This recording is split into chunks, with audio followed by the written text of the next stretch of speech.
My name is Cynthia. I am 35 years old. My husband is Howard. We have been married for 10 years, and we have a 7-year-old son named Charlie. People say we have a happy family. They smile when they see us together.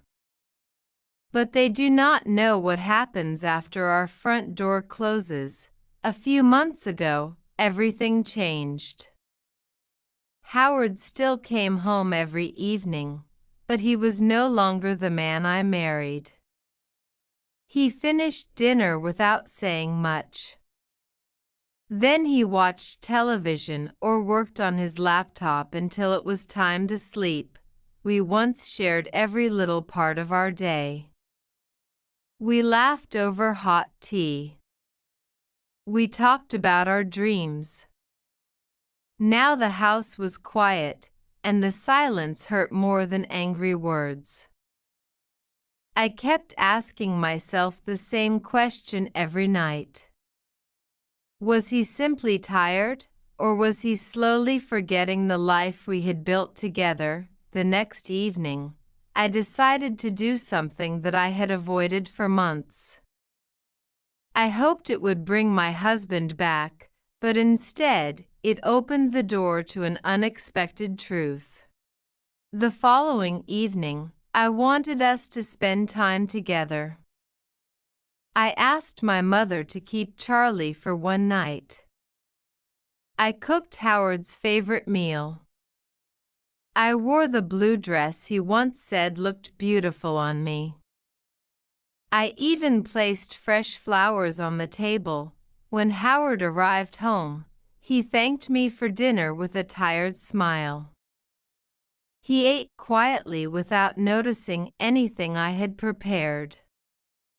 After dinner, he stood up and walked toward his office. "Howard," I said softly. "Can we talk for a few minutes?" He stopped and looked at me. "Of course." "Is something wrong?" We sat together on the sofa. My hands felt cold, but I knew I could not stay silent anymore. "I miss you," I whispered. "You are here every day, but it feels like you are far away." "Did I do something to hurt you?" Howard lowered his eyes. He stayed silent for several long seconds before finally speaking. His answer sounded simple, but something in his voice made me believe he was hiding much more than stress. Howard took a deep breath before answering. "I am sorry, Cynthia," he said quietly. "Work has been very difficult. Every day I solve problems. By the time I come home, my mind feels empty." I wanted to believe him, but my heart still felt heavy. "Do you still love me?" I asked. He looked surprised. He reached for my hand and held it gently. "Yes," he replied. "I love you." That has never changed. His words were warm, but something was missing. His eyes looked tired. His smile disappeared almost as quickly as it came. The days passed, yet nothing became better. Howard still left home early and returned late. He often canceled our plans because of meetings. Even on weekends, he stayed inside his office for hours. One rainy evening, I opened an old photo album. Every picture reminded me of the man who once laughed with me every day. As I closed the album, I heard Howard's phone vibrate on the coffee table. The screen lit up with one unexpected message. I did not want to look, but what I saw made my heart stop. I looked at the phone for only a moment. A message appeared on the screen. "I missed last night already. Same place next week." The sender's name was saved simply as a heart symbol. No name.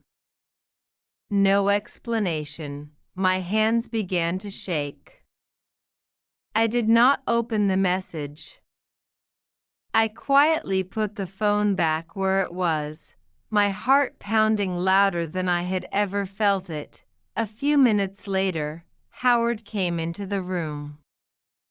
He picked up his phone, glanced at the screen, and quickly turned it face down before I could see his expression change. "Everything okay?" he asked, his voice a little too calm. "Yes," I answered, though my heart was breaking with every second of silence between us. That night, I could not sleep. I stared at the ceiling while Howard slept beside me, undisturbed, as if nothing in the world was wrong. Over the next few days, I noticed things I had ignored before. He stepped outside to take certain calls. He changed his phone password. He came home smelling faintly of perfume that was not mine. I was no longer imagining the worst. I was living inside it. Rehook. That evening, I asked Howard one question that would finally decide the future of my marriage and my own life. That evening, I asked Howard to sit with me at the kitchen table. Charlie was already asleep. The house was quiet. "I saw a message on your phone," I said calmly. "Please tell me the truth." Howard's face went pale. He opened his mouth, then closed it again. For a long moment, he said nothing at all, and that silence told me everything his words had not. "I did not mean for it to happen," he finally said. "I am sorry, Cynthia. I never meant to hurt you." My heart sank, even though some part of me had already known. He did not deny it. He did not explain it away. He simply sat there, a stranger wearing my husband's face. "I gave you 10 years of my life," I said quietly. "I trusted you completely. I stayed patient. I waited, just like you asked me to." I stood up from the table. "I need time," I said. "To think. To breathe. To feel like myself again." That night, I packed a small bag and took Charlie to my mother's house. It hurt more than anything I had ever felt, but sometimes, love is not enough. Sometimes, choosing yourself is the bravest thing you can do. I chose peace over pain.